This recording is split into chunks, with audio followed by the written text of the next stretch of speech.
Studio full of expensive camera equipment, but I'm relying on two old pieces of black card stuck together with gaff tape and held in place by A-clamps.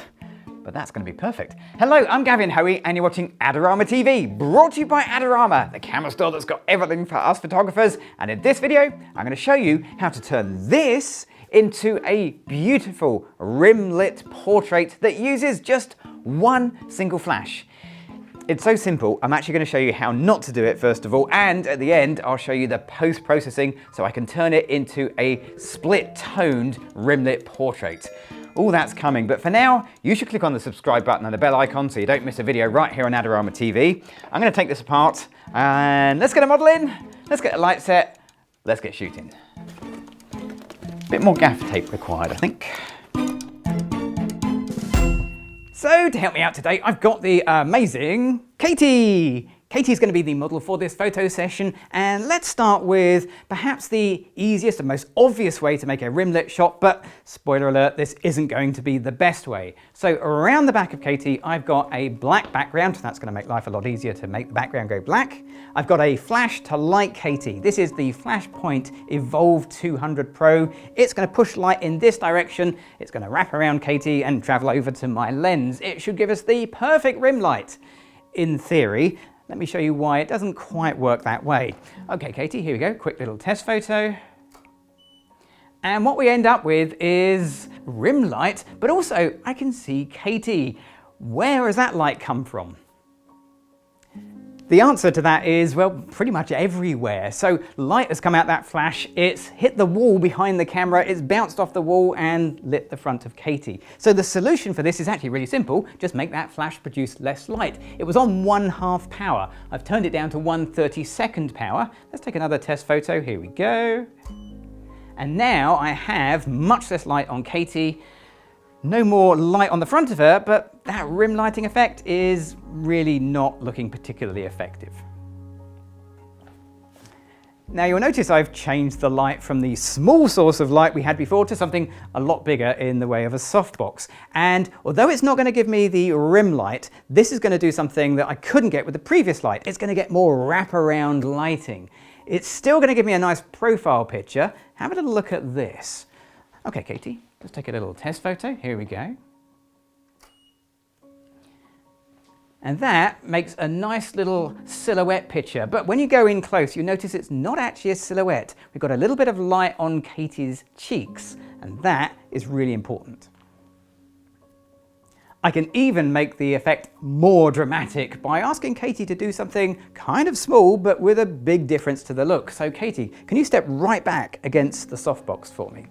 So by placing Katie right up against the softbox, I don't have to change my exposure. I'm still at 1/32 power, but the difference in light is it wraps so much more around Katie than it did before. I like this. This is exactly what I want to have, but without the white background. That's the next step. So what I've done is I've made my own black background that I have stuck to the front of the softbox, and it really is DIY. This is just two pieces of black card stuck together. That means my softbox is now just an edge light. It's being blocked in the center, but light from around the edges is going to pass around and give us the rim lit look that I'm after. All I need is Katie to come close to the background, and I mean really close. She's going to have to actually go onto it. I'm going to guess an exposure. There's no way I can really meet her for this. I'm going to guess maybe 1/8 power for my flash. And that gives me a great rim-lit look. Beautiful, absolutely fantastic. I can make this even more dramatic and edge-lit by asking Katie to actually step towards me. So if she steps away from that background, and I take the same shot again, now the rim-lit look is much thinner than it was before. So we have different looks that we can apply simply by asking Katie to step closer or further away from the background. And as you can see, the difference in distance, not a lot. The difference in effect, huge. Effectively, that's the basic lighting done, although I've got a couple of ideas on how we can modify it and make it look a bit different with gels, with maybe a bit of smoke, maybe some props. But for now, let's take a few photos like this. So Katie, if you want to go right back against the background, and if you're ready, let's take a few photos like this. Here we go.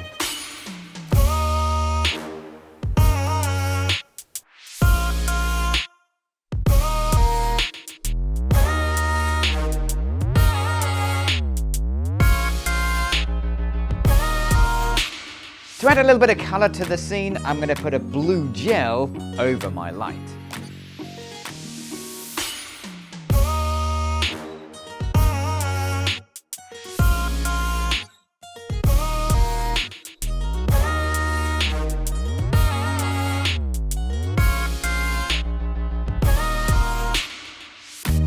And of course, everything looks better with a little bit of smoke. Let's add some to the scene.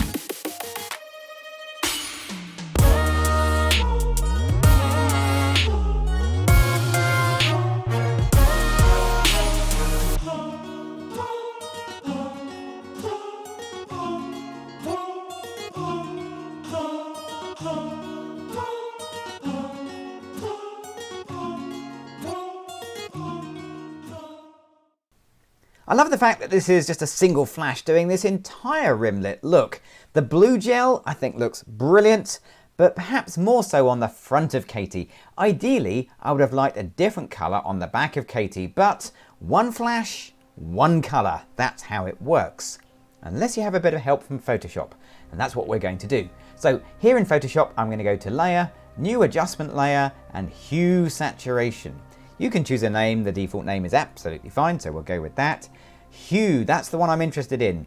As I move the hue slider around, I can choose, well, any colour I would like. But to make it really simple, I'm just going to push it either all the way to the left or the right. Same effect, doesn't matter which way you go. It's the exact opposite colour to where you started. So we did have a bit of a blue colour, now I have a bit of a red colour. Along the way, you get this adjustment layer and, most importantly, layer mask, which is white in colour. That's important because I need to set my foreground colour, which is down here, to black, the opposite. I do that by clicking on the little bendy arrow, and now my foreground colour is black, and if I get a paintbrush, that's what I'm going to paint on the layer mask.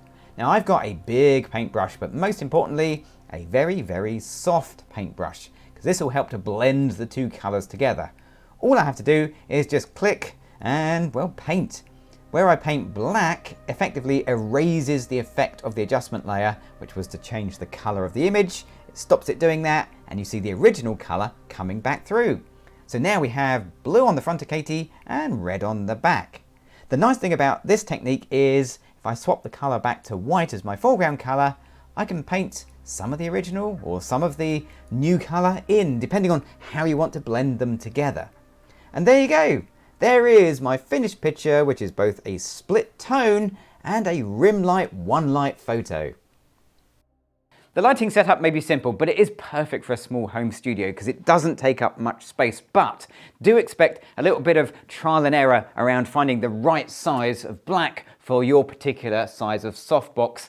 And it doesn't have to be a rectangular softbox. You can do this with an octagonal one as well. Whatever you use, make sure that that black is right against the surface of the softbox. If you've enjoyed this video or you've got any questions, don't forget to leave me a comment down below. Click on the bell icon and you'll never miss a video right here on Adorama TV. And of course, remember to click on that subscribe button. I'm Gavin Hoey. Thanks for watching.